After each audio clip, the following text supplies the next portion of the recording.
네, 반갑습니다. 오늘 소상공인에 대한 강의한 이형용입니다. 제가 이 빵집을 제가 95년도부터 창업을 했습니다. 25년 정도 됐는데 이렇게 하면서 해왔던 어떤 매뉴얼이나 그다음에 고객 응대나 이런 부분을 가지고 이렇게 풀 버전으로 이렇게 한번 강의를 한번 해보겠습니다. 오늘 제가 하는 강의가 우리 소상공인 여러분과 같이 공유를 해서 조금이나마 도움 됐으면 하는 바람입니다. 제가 95년도에 창업을 했습니다. 제가 95년도 창업을 했을 때 그때 한 창업비가 한 7천만 원 정도 된 것 같아요. 근데 그 중에 반이 권리금이었습니다. 그래서 제가 점은 시설과 장비 비용을 들여야 하기 때문에 권리금을 한 3,500 줬고 그 나머지 뭐 전세 3,000 이렇게 해서 인테리어 한 500 주고 이렇게 했는데 그 당시 나이가 26이네 그렇죠. 그런데 제가 낮에 이제 빵을 만들고 밤에 학교 다니고 이렇게 해서 거기에 한 그 점포 그러니까 그 사장님한테 가게를 이어받았습니다. 그때 매출액이 15만 원 정도 그 다음에 많게는 한 25만 원 정도 했습니다. 그때 이제 저하고 와이프하고 그 다음에 직원 한 명하고 이렇게 했는데 그때 이제 그렇게 해서 10년 정도 이렇게 창업을 하고 2006년도까지는 그냥 일반적으로 그냥 남이 하듯이 똑같이 뭐 빵을 만들고 그 다음에 뭐 이렇게 손님 응대하고 이런 가장 기본적인 부분을 가지고 이제 이렇게 창업을 해오다가 2006년도부터 이렇게 해서는 제가 성공을 할 수 없다는 생각에 2006년도부터 선택과 집중을 하게 되었습니다. 사업 계획이라는 걸 구체적으로 한번 세워봤습니다. 그게 뭐냐면은 사업 계획의 첫 번째가 100억 매출을 올리겠다 이런 생각을 가지고 두 번째는 제가 부산이니까 오픈을 앞으로 한 10개 정도 그때 이제 문현점이 본점을 해서 그 다음에 사직점, 동네, 그 다음에 부서점, 해운대로 이렇게 진출하겠다 하는 게 그런 이제 구체적 오픈 로드맵이 만들어진 겁니다. 그래서 뭐 우리가 사자성어 중에 운칠기삼이라고 그러지 않습니까? 그 운이 한 7이고 그 3이 노력이라는 말도 있듯이 저한테는 그런 운도 따라온 게 2014년도, 13년도에 신세계 백화점에 이렇게 입점 요청이 와서 부산, 서울 이렇게 뭐 서울 강남까지 이렇게 진출하게 됐고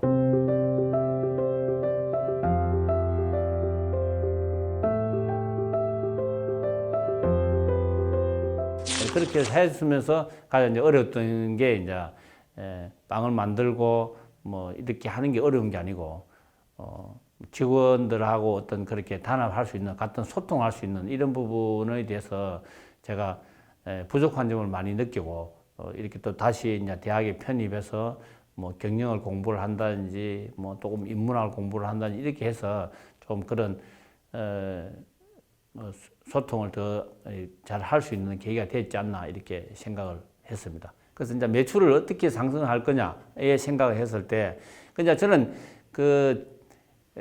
지피지기면 백전백승이라 그래서 저걸 알고 해야 된다는 거죠. 그러니까 내도 알고 저걸 알아야 된다. 그래서 이제 제일 매출 상승의 제일 기본이 뭐냐? 소득 수준입니다. 그 상권의 소득 수준인데 예를 들면 부산도 해운대 상권이 있고 사직동 상권이 있고 또 간만동 상권이 있고 뭐 또 반송 상권. 그러니까 이 부산에 우리가 지금 현재 국민 소득이 3만불이라 하지만은 실제로 해운대는 3만불이 넘고 반송에는 뭐 2만 불일 수도 있고 15,000불일 수도 있다는 거예요. 그래서 소득에 대한 격차를 대해서 그러면 소득의 격차에 의해서 식습관이나 이게 다 다르다고 저는 생각을 하거든요. 그래서 상권에 맞는 메뉴, 가격, 서비스가 필요하다는 거죠. 그래서 그게 뭐냐? 그게 외부적인 환경이면 내부적 환경은 또 뭐냐? 원가 계산하고 그 다음에 대표 상품을 만들어야 되고 그 다음에 뭐 저 같은 경우 후레쉬한 제품을 만들어야 된다 이런 생각을 하거든요. 근데 대부분이 원가 계산을 하지 않고 얼마나 남는지 또 재고가 남으면 얼마나 손해보는지도 모르지 않습니까? 내가 다 아니까 내가 처음부터 생산하고 내가 만들고 내가 판매하고 다 하니까 내 손에서 다 하기 때문에 그걸 무시하는 경향이 많아요. 근데 결국은 뭐냐? 그게 나중에 한 달이든 1년이든 뭐 몇 년을 계산해 보면은 그 작은 돈이 결국은 내한테 이익이 되고 내한테 손이 된다는 거죠.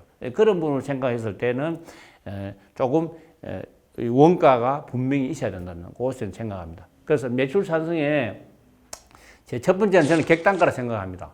그래서 객단가라는 것은 고객 한 명이 들어와서 얼마나 구입하느냐 뭐 이런 게 객단가잖아요.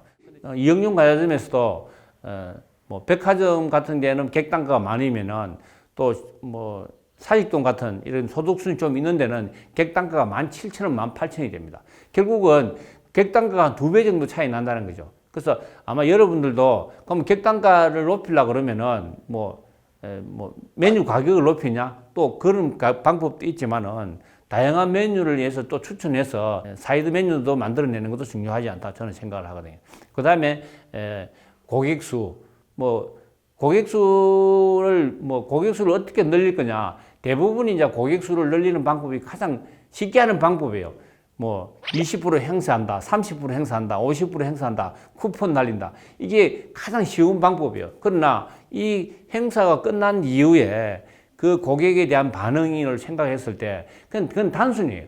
저는 이제 어떻게 이런 이벤트를 행사하냐면은 이벤트 항상 하기 전에 이벤트 행사했을 때 이 이벤트 행사하고 나면은 그 결과가 어떻게 될 것인가를 사후 고객 관리를 한다는 거죠. 예를 들어 배추리 제품을 만든다 이거죠. 그러면은 배추리 제품을 그냥 배추리 제품 단순하게 20% 행사하는 게 아니고 제가 시장 조사를 해서 제품 개발해서 새로운 메뉴를 가지고 신제품 10%, 20% 이렇게 행사하면은 고객한테 새로운 메뉴를 선보이기도 하고 또 그 고객의 반응도 알 수 있다는 거죠. 이런 식으로 메뉴 공부를 해서 그 메뉴에 대한 고객의 평가받는 이벤트를 해야지 단순하게 가격 할인은 굉장히 위험하다는 거죠. 그러면 결국은 고객 관리가 나중에는 이 집에는 그냥 사기 해줄 때만 오고 또 사기 오지 않으면 안 오는 이런 경우가 생긴다.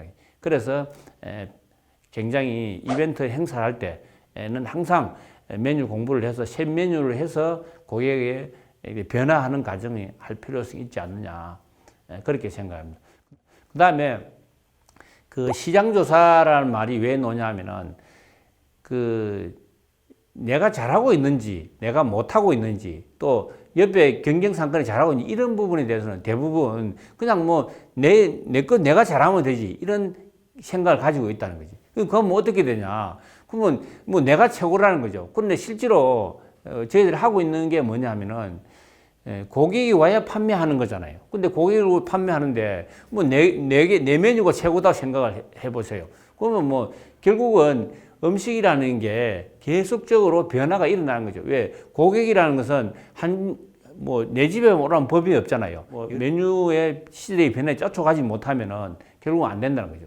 그래서 요즘 라면에다가 치즈를 넣는다든지, 라면에 떡볶이를 넣는다든지, 여러 가지 하는 게 뭐냐. 이건 트렌드예요. 이거는 라면을 이렇게 끓여야 된다.